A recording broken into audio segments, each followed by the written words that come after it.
Ауыл Береке базарындағы Мирас сауда орталығында өрт оқиғасы тіркелді. Добровольный команда пожарный, тревога.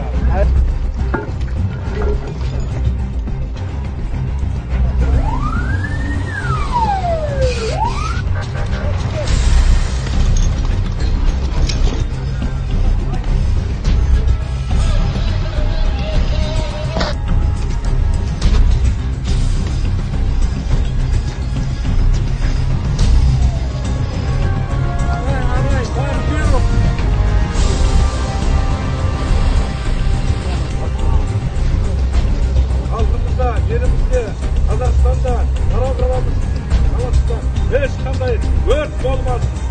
Бүгін 28 сәуір 2024 жылы Жамбыл облысы Төтенше департаментінің өрт сөндіру және авариялық-құтқару қызметкерлерімен бірге, сонымен қатар Тараз қаласы Төтенше басқармасының қызметкерлерімен бірлесе отырып, Ауыл Береке сауда орталығындағы Мирас сауда орталығының өртену бойынша өрт тактикалық оқу-жаттығу өткізілді.